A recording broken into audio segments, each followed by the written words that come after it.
Bwana Yesu pewe sifa. Bwana Yesu asifiwe. Ninawasalimu katika jina la Yesu Kristo. Ninamshukuru Mungu kwa kibali na neema kuweza kusimama mbele yenu watakatifu wa Bwana siku ya leo. Lakini pia niwashukuru wazazi wetu pia kwa kuendelea kutupa nafasi watoto wao ili kuendelea kujifunza namna itupasavyo kumtumikia Mungu wa mbinguni. Haleluya. Ni asubuhi nyingine ya pekee ambayo kwa kibali cha Mungu wetu tumeweza kuwepo tena siku leo. Basi kwa muda huu mfupi ambao Bwana ametupa neema kuweza kukutanika, tutakuwa na neno la Mungu ambalo litatuongoza katika siku hii ya leo. Kwa na somo fupi ambalo linasema aina ya maisha ambayo mtu anapaswa kuishi baada ya kuokoka. Aina ya maisha tunayopaswa kuishi baada ya kumpokea Yesu Kristo kuwa Bwana na Mwokozi wa maisha yetu. Mimi na wewe tumeokoka. Kwa hiyo baada ya kuokoka kuna namna ambavyo tunatakiwa kuishi maisha ambayo yataendelea kutuweka salama, yataendelea kutuweka karibu na huyu Mungu wetu ambaye ametuokoa. Haleluya. Bwana Yesu apewe sifa. Kuna vipengele kadhaa ambavyo vipo, lakini tutaenda kusimama kwenye kipengele kimojawapo ambacho ndicho tutakisimamia. Kwa kutaja tu nitataja kwamba aina ya maisha ambayo tunapaswa kuishi baada ya kuokoka ni moja, ni kuishi maisha matakatifu. Lakini ya pili, hivyo vingine nataja tu, lakini kuna kipengele ambacho nitaenda kusimamia hicho. Kuishi maisha matakatifu, lakini pia maisha ambayo tunapaswa kuishi baada ya kuokoka ni kudumu katika kulisoma neno la Mungu na kulitafakari. Kipengele cha tatu ni kuishi maisha ya maombi. Kipengele cha nne ni kuishi maisha ya mifungo, yani kufunga. Cha tano ni kuishi maisha ya ibada, na sita ni kumtumikia Mungu. Sasa tutasimama kwenye kipengele hiki ambacho tunasema aina ya maisha tunayopaswa kuishi baada ya kuokoka ni kuishi maisha ya ibada. Bwana Yesu asifiwe. Tutasimamia hapo ili kwamba tuweze kuendelea na hapo. Kwa nini maisha ya ibada? Kwa nini tuishi maisha ya ibada? Ndugu zangu, maisha tulionayo hapa duniani, maisha ya ibada hayaepukiki. Bwana Yesu asifiwe. Maisha ya ibada hayaepukiki. Haijalishi wewe umeokoka au hujaokoka, kokote utakako kuwa kuna ibada. Kwa hiyo ni vile tu ambavyo wewe utakuwa umechagua, umejiposition uko upande upi, uko ambako unapenda, ibada inakufuata huko, utake usitake, ibada unayo huko. Kwa hiyo utaishi tu maisha ya ibada kokote ambako utakuwa umeangukia. Sasa sisi ambao tumeokoka, maisha yetu ya ibada hayaepukiki na sisi kwetu. Ili uwe salama, ili niwe salama, maisha ya ibada yananihusu.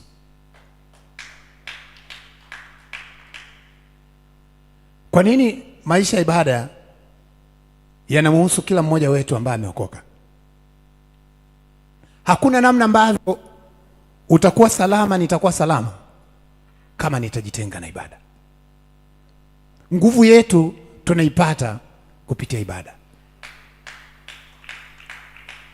Ukitaka udhoofike, ukitaka tu nguvu zako za rohoni ziishe na ukauke, jitenge na ibada. Hautakuwa salama kama utakuwa mbali na ibada.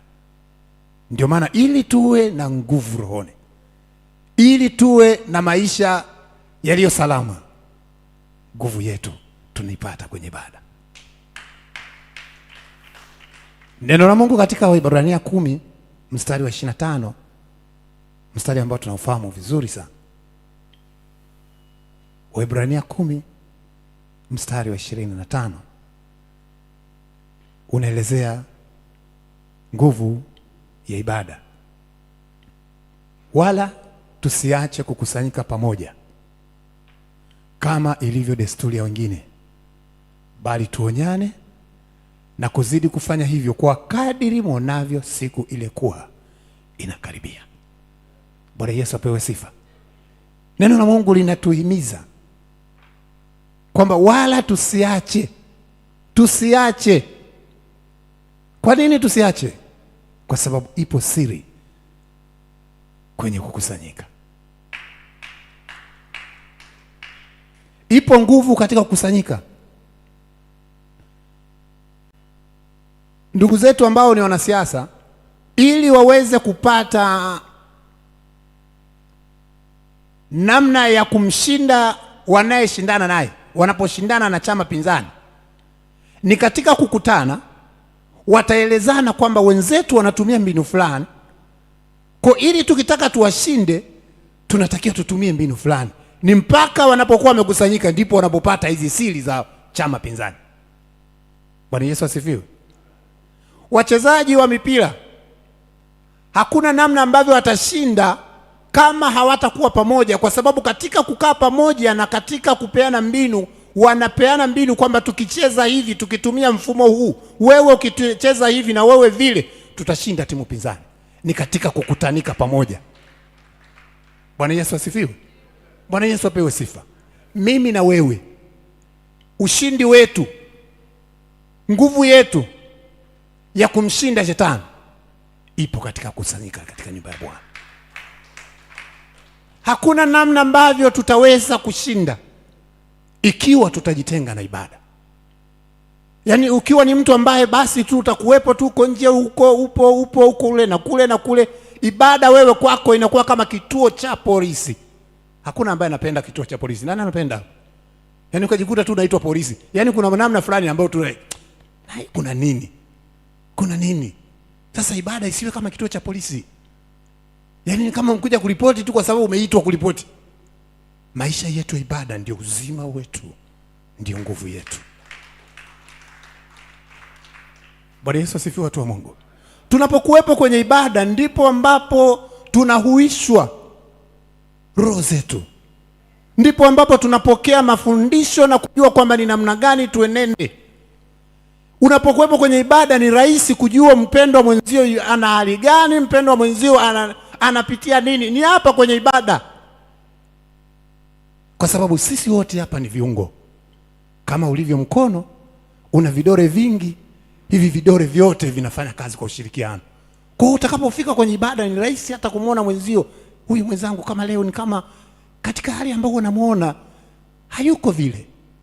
Utakapokuwa kwenye ibada utajua, utakuwa na neno la kumtia moyo. Utakuwa na neno la kumfariji kwa sababu umemwona. Lakini usipokuwepo utajua mwenzio ana nini. Ni kupitia ibada. Ndio maana Biblia inasema wala tusiache kukusanyika kama ilivyo desturi ya wengine. Kwenye kukusanyika ipo siri kubwa. Bwana Yesu asifiwe sana. Kwa kadiri tuonavyo ile siku inakaribia, hakuna namna wapendwa tutaweza kukabiliana na hila na namna ya uharibifu ambao uko juu ya uso wa nchi kama tutajitenga na ibada. Ulimwengu wa giza unafanya ibada usiku na mchana. Ulimwengu wa giza unafanya kila namna yoyote ya kutaka kutudhoofisha mimi na wewe, ili kuweza kukabiliana na hila zote za shetani. Njoo tukusanyike kwenye ibada, ndipo tunapokea nguvu mpya.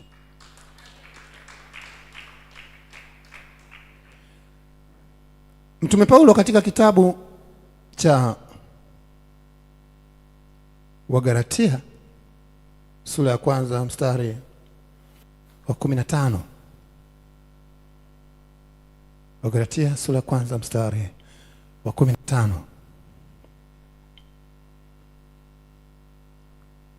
Neno la Bwana nasema, lakini Mungu aliyenitenga tangu tumboni mwa mama yangu akaniita kwa neema yake. Tuendelee kadiri nitakwambia tutakapoishia. Alipoona vyema kumdhihirisha mwanawe ndani yangu ili niwahubiri mataifa habari zake. Mara sikufanya shauri na watu wa mwili na damu, wala sikupanda kwenda Yerusalemu kwa hao waliokuwa mitume kabla yangu, bali nalikwenda zangu Arabuni, kisha nikarudi tena Dameski. Tuendelee. Kisha baada ya miaka 3 nalipanda kwenda Yerusalemu nionane na Kefa, nikakaa kwake siku 15.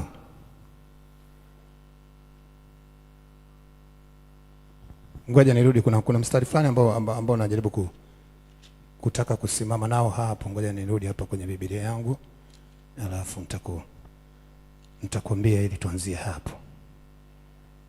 Okay. Naomba tuanzie mstari wa 6. Sura ya kwanza mstari wa 6, tuanzie hapo.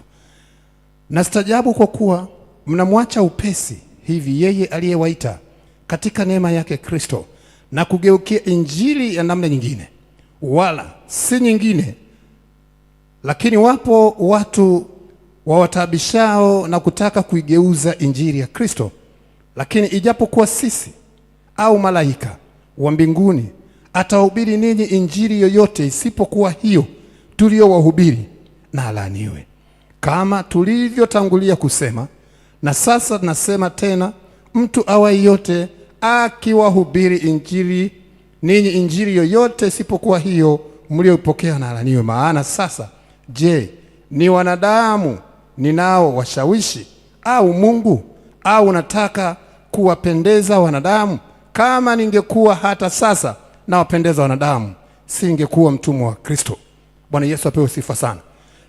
Paulo hapa anajaribu kuonyesha na kujaribu kuwaonya zaidi wale aliokuwa na uongozi. Tunaposemea tuzungumzia swala la Paulo hapa, unaweza ukaweka mtumishi wa Mungu ambaye anatuongoza. Sisi wote tuko chini ya askofu wetu na baba yetu Mwakibolo. Kwa hiyo namna anavyotuongoza na namna anavyotuelekeza katika namna ya kumtumikia Mungu ambaye ameendelea kumtumikia yeye siku zote, ni vile ambavyo anatamani kutuona na sisi tukiendelea kutumika na kuendelea kufanya yale ambayo anatamani ndani ya moyo wake. Sasa Paulo hapa anajaribu kuonyesha namna ambavyo amejitahidi sana kuwaelekeza, kuwafundisha hawa Wagalatia. Akana kukuta kwamba hawa watu wanahama na kusahau kile ambacho anawafundisha. Wanaanza kushika, yani kama kusahau yote ambayo anawafundisha, alafu wanaendelea na utaratibu mwingine. Bwana Yesu asifiwe. Tunapokuwepo nyumbani hapa, sisi ni wana mito ya baraka. Kuna namna ambavyo, kuna neema ambayo Mungu ameachilia hapa. Bwana Yesu asifiwe. Neema ile ambayo Mungu ameachilia hapa kupitia mtumishi wake, kama nilivyosema, uwepo wako kwenye ibada utakufanya uendelee kusikia kwamba Baba anataka nini, Baba anatufundisha nini, tufanye nini kwa ajili ya kuendelea kuifanya kazi ya Mungu. Lakini tusipokuwepo, unahuzunisha moyo wa kiongozi wako, unahuzunisha moyo wa baba yetu. Bwana Yesu asifiwe sana. Watumishi wa Mungu, maisha tunayo na yataendelea, na hata kama ni utafutaji utaendelea, hautakoma. Lakini ndani ya roho yako usisahau kujaza roho yako neno la Mungu. Kwa kadiri maisha yanavyoendelea, utafutaji utaendelea zaidi na zaidi. Lakini katika kutafuta huko kote, mwisho wa siku jifunze na jiulize, roho yangu nimeilisha nini? Ulimwengu na mambo mengi sana ya kutujaza. Ulimwengu na mambo mengi sana ya kujaribu tu kwamba utupeleke huko. Lakini tulio ndani ya Kristo, tulio wa Kristo, lazima tukumbuke ya kwamba baada ya mambo yote, mwisho wa siku kuna mahali tunaelekea. Sasa kama kuna mahali tunaelekea, lazima tujue namna ya kujipeleleza. Siku yako inapoisha, asubuhi mpaka jioni, jiulize ni kwa namna gani ambavyo umetoa muda wako kwenye ibada. Tafuta maisha uwezavyo, lakini hakikisha unajua kwamba leo Mungu nimempa nafasi gani katika kumtafakari yeye. Kama tutakimbizana na maisha peke yake, tukasahau ya kwamba baada ya maisha kuna mahali tunaelekea, tutapotea. Tutabaki kwenye ulimwengu. Itakuwa ni hasara kubwa kama tutatumika, lakini mwisho wa siku ile mbingu tukaikosa. Juhudi zetu zote tunazofanya, uwepo wetu Morning Glory na jioni, uwepo wetu kwenye Injili, Uwepo wetu katika kutoa sadaka mbalimbali tunazoongozwa na mtumishi wa Mungu, lengo ni kumuona aliye juu. Yeyote anayekuwa anafanya kitu chochote anakuwa anajua faida na anajua kitu anachokitafuta. Tunaposomesha watoto tunajua kwamba tunasomesha huyo mtoto kwa sababu ninajua siku moja atakuwa mtu fulani. Bwana Yesu asifiwe. Na sisi tunapoendelea na maisha ya ibada, kusudi letu ni kwamba siku moja tukamuone baba yetu. Itakuwa ni sala kama mtumishi wa Mungu utatoa, kama tutatoa kila tulicho nacho kwa ajili ya Bwana, lakini mwisho wa siku tukaikosa mbingu. Hatuishii hapa wapendwa, hatutegemei kuishia hapa. Kuna mahali tunaelekea. Mungu atusaidie sana. Mungu atusaidie sana. Kuimba kwetu tunaimba ili kumsifu Mungu wetu, na baada ya huduma hii siku moja tukamuone pale juu mawinguni. Kwa hiyo maisha ya ibada yatatufanya tuweze kuishi katika uwepo wa Mungu. Kwa hiyo fanya kila unachokifanya, lakini usisahau kutenga muda wako kwa ajili ya kumwabudu Mungu. Naomba tusimame, muda wetu umeisha. Kwa kadiri ya Mungu, neema ya Mungu itakayokuwepo tutaendelea kwa wakati mwingine. Mungu wetu tunakushukuru.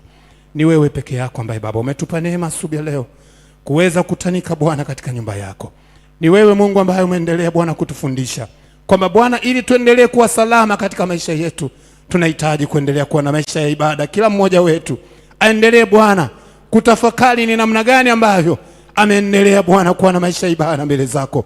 Tusaidie Bwana, pamoja na mengi ambayo Bwana tunayafanya, lakini tusiache Mungu wetu kukutanika katika nyumba yako. Tusiache kuendelea kutenda yaliyo mapenzi yako. Baba, tunakushukuru, tunakuinua katika jina la Yesu Kristo Bwana wetu. Amen. Amen. Amen. Basi tungali tusimama.